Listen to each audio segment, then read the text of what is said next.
Jadi kenapa ada kelompok sekarang suka nyala-nyalain ibadah kita? Karena dia belajar fikih bukan lewat mazhab. Mereka anti mazhab. Maka di luar mereka bid'ahkan. Gitu. Ya, bahaya nggak tuh? Bahaya sekali. Jadi salah satu musibah di umat ini munculnya kelompok anti mazhab. Secara rohani, musibah bagi umat ini munculnya kelompok anti thariqat. Akhirnya zikir hambar semua. Dia baca zikir pagi sore tapi gak ada efeknya dalam hidupnya.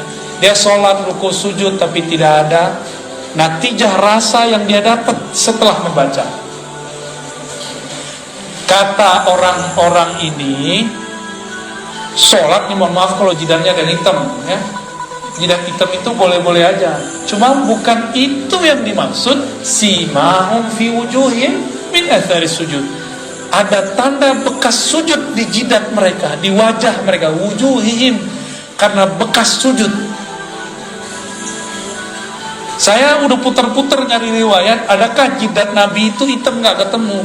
Meskipun berjidat hitam boleh, nggak ada masalah kan? Emang mungkin kulitnya agak sensitif, orangnya juga sensitif. Lengkap sudah. Terus apa yang dimaksud tanda sujud? Tanda sujud saya sering sebutkan. Orang sujud kepalanya di mana? Di bawah apa? Di bawah tempat paling kotor di alam semesta. Nih, tempat buang air kecil. Ya walaupun bajunya bagus, walaupun bedaknya masya Allah, bajunya oke, tapi bagian situ bau nggak? Nggak enak kayak ngomongin begitu ya. Tapi emang itu bau, udah selesai. Sekarang ditaruh di bawahnya. Gimana? Maka yang disebut athar sujud, bekas sujud adalah hilangnya kesombongan seorang hamba. Itu baru disebut bekas sujud. Jadi siapakah yang sujud kepada Allah? Orang yang sudah melepaskan kesombongannya, ego-egonya, merasa sok pinter, sok alimnya, sok solehnya, sok merasa paling benernya, dia buang sudah. Karena yang merasa sok bener di sini, bener. Yang merasa pinter mana? Yang merasa bergelar ini. Yang merasa manhajnya, mazhabnya paling bagus, thariqatnya paling keren ini. Kalau ini nggak mungkin. Ini maka ditaruh di bawah. Jadi asarus sujud adalah kerendahan hati. Efek dari sujud adalah rendah hati. Gimana? Udah rendah hati belum? Lagi belajar. Kadang-kadang jujur, mending jujur begitu. Berarti sholat kita ini sudah benar belum? Kira-kira sholatnya diterima nggak? Kayaknya nggak diterima sih. Soalnya simahum fi wujuhimnya belum ada. Karena puncaknya sholat ketika kepala di bawah. Di saat itu tidak ada lagi ego, tidak ada lagi sombong. Kalau masih ada, sholatnya belum diterima, kira-kira gitu. Gimana dong? Orang-orang kayak kita ini sok soleh, sok merasa sholat. Ada orang telat sholat aja kita kata-katain. Ya, ada orang gak sholat kita suzon ya. Dia padahal udah jamak. Ada orang kita lihat gak sholat padahal dia sudah jamak. Bisa gak begitu? Ya, susah ya. Emang gitu sih ya. Di otak ini ya, kortek depan ini dia sukanya prasangka. Ternyata otak ini di istilah orang-orang ahli neurologi disebut otak reptil. Ini yang disebut dalam Al-Quran, ulaika kal an'am, mereka itu seperti binatang. Otak reptil itu 5-10%. Selebihnya sisanya berapa? Otak kanan atau kiri 40 45 ya, 45. 4-5 kiri kanan, itulah yang akan mendalami thariqat hakikat ma'rifat. Sayangnya orang cuma berpikir pakai 10% ini, makanya jadi bodoh seumur hidup. Keras sekali, cari lawan terus, karena reptil kan suka nyari lawan. Kepalanya begini terus tuh. Siapa lo? Aliran baru nih. Jadi setiap kali ada kelompok baru, kepalanya seperti reptil. Kalau nggak menghindar, ngelawan. Begitulah terus. Ulaika kal an'am, nyalak mulu ya? Maka di Quran disebut seperti kalbun, seperti si kuku. Jika engkau biarkan yalhas, jika kau perhatikan yalhas, engkau apa-apain yalhas. Yalhas itu lidahnya begitu mulu. Auzubillah min dzalik. Kita ini jangan-jangan baru sujud fisiknya, belum sujud. Kita baru sujud fikih mazhab, belum sujud thariqat. Kalau sudah sujud thariqat, tahu tekniknya. Kalau engkau sujud, rendahkan egomu, hancurkan egomu, hinakan jiwamu di hadapan Allah. Dihina-hinain benar, baru berbuah namanya tawadhu. Tawadhu, rendah hati, namanya hakikat. Ya, jadi hakikat itu buah dari orang dari tarekat. Zikir, ala bidzikrillah tatmainnul qulub. Ketahuilah hanya dengan menyebut nama Allah hati jadi tenang. Cara nyebutnya gimana? Ada cara nyebutnya. Gimana cara nyebutnya? Nama ala bizikrillah, hanya dengan menyebut nama Allah. Nama Allah siapa? Ya Allah. Gampang tuh. Gimana cara nyebutnya? Allah. Gitu cara nyebutnya? Enggak. Ada tekniknya. Ya. Itu yang mahal. Ya, harus pakai talqin.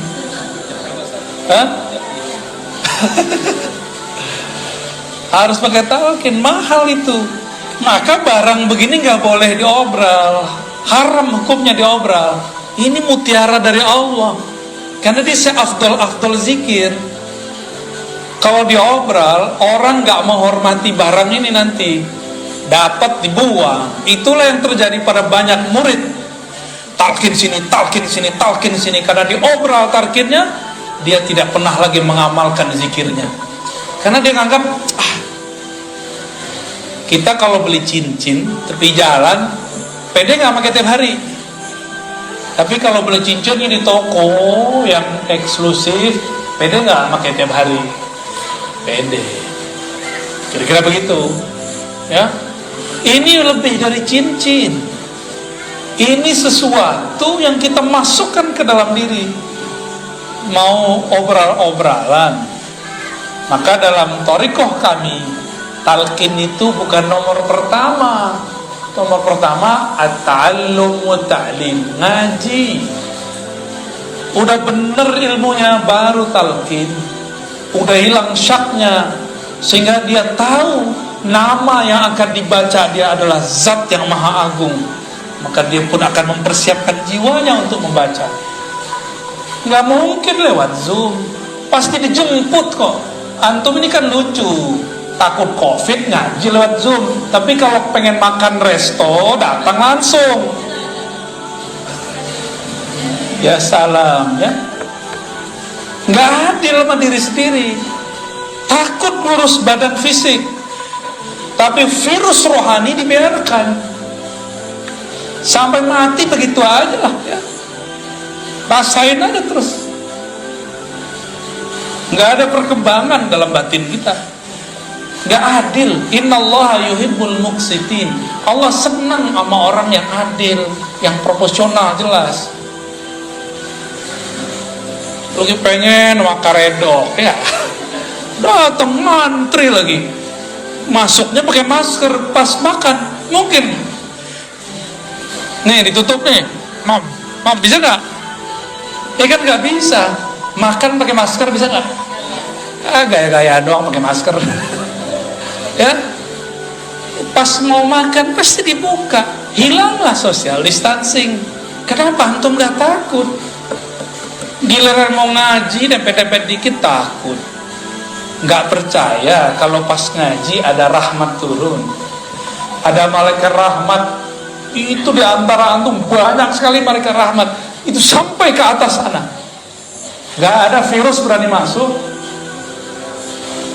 Masuknya paling pas masuk mall tuh, ya, yang disalahin pengajian sama masjid. Malaikat itu kalau ada orang duduk di tempat zikirnya lalu doa, Allah marhamhu, ya Allah rahmati dia, selamatkan dia, jagalah dia. Malaikat kalau doa mustajab kan? Dia nggak pernah dosa, ya? Masih takut? Hah? Nggak takabur loh ya, nggak boleh takabur. Tapi insya Allah, ya, yang adil sama diri. Ini bukan nyinggung yang nonton online sama Zoom ini. Kalau yang karena jarak kita maklumi. Ini masih di kota Bandung. Ya, saya aja datang dari Jakarta, masa antum di sini Zoom, gaya bener. Ya, sok higienis, sok jaga badan, tapi nggak jaga rohani. Makanya sampai nanti nggak akan ada peningkatan spiritual. Nih, saya marah-marah nih sekarang sore ini nih. Tapi marah saya begini-gini aja, ya. Mau sampai kapan begini terus? Ya, maka yang hadir kita apresiasi dengan baik. Semoga Allah meridhoi antum lebih kenceng daripada yang udah jelas dia di samping sini masih pakai Zoom, gaya bener. Giliran makan ke kantin dempet-dempetan, ya. Betul-betul nggak adil ke dalam diri, ya, nggak adil. Saya prihatin melihat seperti ini.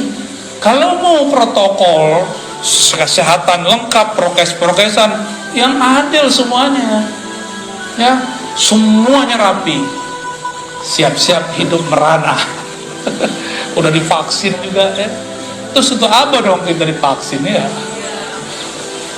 Protes ya, tuh, ya, Pak pemerintah. Semua orang udah bosan. Orang udah bosan semua.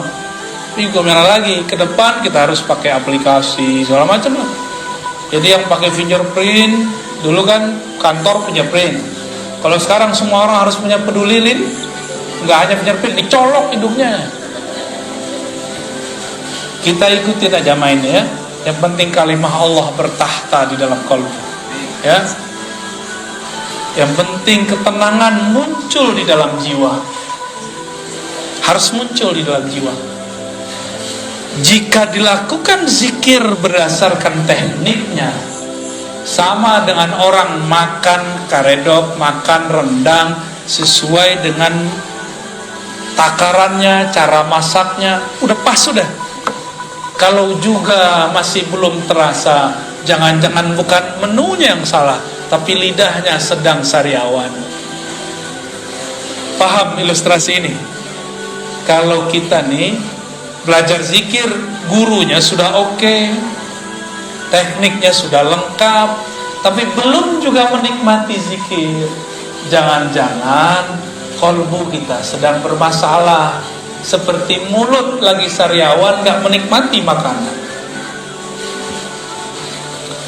Saya kira cuma orang Padang yang pedas, orang Sunda cabai rawit gak dicampur apa-apa, giling. Gimana? Udah? Pernah nyoba? Doer gak bibirnya tuh? Gak berani. Tuh orang Padang gak berani, orang Sunda berani. Pantesan lebih pedas dari kita, ya gak? Maaf, canda-canda. Itu torikot. Hasil dari bertorikot, tenangnya kolbu dalam berzikir, namanya hakikat. Kita punya kesimpulan, punya hikmah. Oh begini ya, kalau zikir dikerjakan secara benar, hasilnya begini. Kita tahu metodenya, tahu teorinya, paham hikmahnya. Ini namanya hakikat. Ya, jadi hakikat itu pengetahuan yang diperoleh setelah menjalani hakikat. Tapi hati-hati, tidak semua pengetahuannya tepat.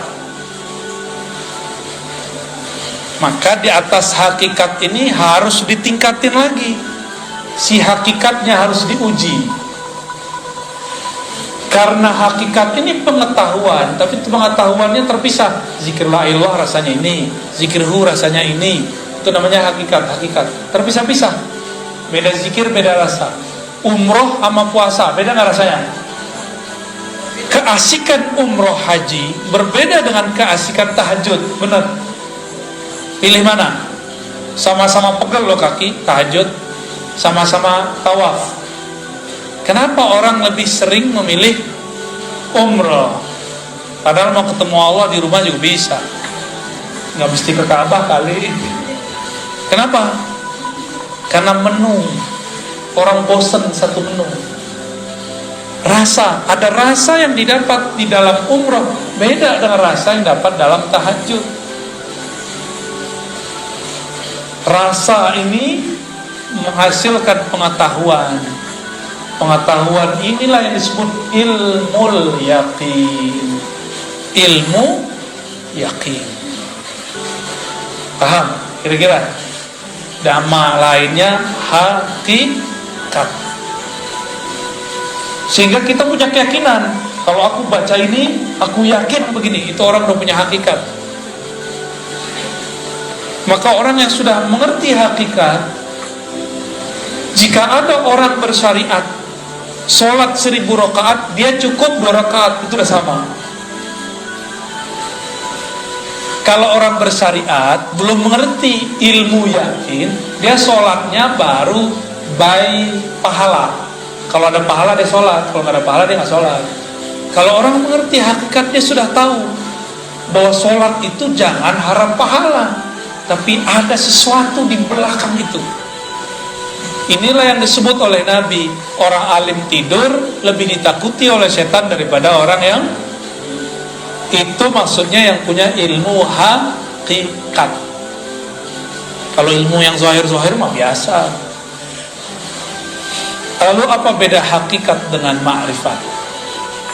Hakikat itu masih bisa luntur. Hakikat itu masih bisa salah. Yakinan kita kadang-kadang belum tepat. Dari mana kita tahu? Yang paling banyak dapat ilmu hakikat waktu di surga itu malaikat namanya Azazil. Tetap saja tergelincir, dipecat dari malaikat namanya iblis. Iblis itu ahli hakikat. Dengan ilmu hakikatlah dia menyesatkan orang-orang ahli zikir yang tidak berguru. Pernah berguru terus ninggalin gurunya. Pernah bermajlis lalu keluar dari majlis. Orang-orang begini dicaplok sama iblis. Apa kata iblis? Zikir kamu keren ya, karena zikir kamu banyak orang sembuh nih. Kamu sebenarnya mursyid yang lebih sakti daripada gurumu. Mulai terbersit. Kita lebih sakti dari guru. Tuh, kena tuh dah. Pernah gak ngelihat ada orang begitu? Ya, murid kiai besar buat tarekat baru. Ini nasib dia ini. Keluar dia dari halaqah karena terbersit dalam hatinya, dia lebih sakti dari gurunya. Dia nggak sadar gurunya sedang pura-pura nggak bisa, ngetes dia aja. Guru pura-pura nggak bisa ngeruqyah, nggak bisa, oh saya nggak bisa doain air, pura-pura aja. Bukan berarti dia nggak bisa. Dia nguji antum itu, ngerasa sakti nggak melebihi guru. Banyak yang terpedaya di situ. Apalagi urusannya udah ketemu pulus, ya. Apalagi urusannya udah ketemu pengikut. Orang merasa pengikut itu aset dia. Waduh, gawat. Banyak orang tergelincir pada bab ini. Banyak sekali. Oleh karena itu, orang sudah bertarekat dapat hakikat masih bisa tergelincir. Contohnya Barsisah. Contohnya Musailamah Al-Kazzab. Itu Musailamah kan dulu ikut nulis wahyu. Musailamah ikut nulis wahyu kan? khidmah ke Rasulullah. Maka kita berdoa orang-orang yang berkhidmah untuk agama ini, untuk kita tidak membelok di akhir nanti. Amin. Ya, ini bahaya benar. Kenapa? Si Musailamah ini melihat harian Nabi, dia mikir, Nabi mah biasa aja orangnya. Kita begini, dia begini. Kita begitu, dia begitu. Akhirnya dalam pikiran apa? Nabi ini orang biasa kayak. Kejadianlah sekali, ada penulis wahyu selain Musailamah. Nabi turun ayat kepada Nabi, tapi Nabi gak bacakan semua. Nabi masih tertegun, keasikan membaca ayat. Si penulis wahyu ini diizinkan Allah terbuka tarbir rohaninya. Dia dengar Jibril baca ayat. Surat Al-Mu'minun itu tentang penciptaan alam, penciptaan tubuh kita. Fatabarakallahu ahsanul khaliqin. Dengar dia. Terus dia konfirmasi ke Nabi, ya Rasulullah, lanjutan ayatnya ini bukan? Saya barusan dengar ada Jibril baca. Kata Nabi, benar. Dalam hati terbersit sama dia, gini doang ilmu guru gua, gini doang makomnya Rasul, saya juga bisa. Maka orang ini jadi nabi palsu. Kalau murid jadi mursyid palsu, buat tarekat palsu, karena dia merasa dia bisa mengakses apa yang diakses gurunya. Dia kira gurunya cetek, ya. Ini sering terjadi di semua halaqah, di semua thariqah, ya. Maka untuk selamat hanya satu bab, harus masuk pintu ma'rifatullah. Apa itu ma'rifatullah? Disebut ma'rifatul Muhammadiyah, mengenal hakikat Nabi Muhammad sallallahu alaihi. Dalilnya apa?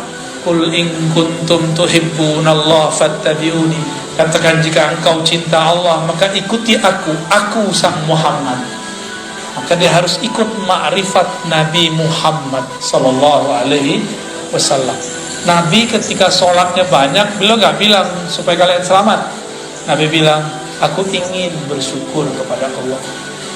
Nabi ketika dapat wahyu gak bilang, gua doang yang bisa dengar, lo gak gitu.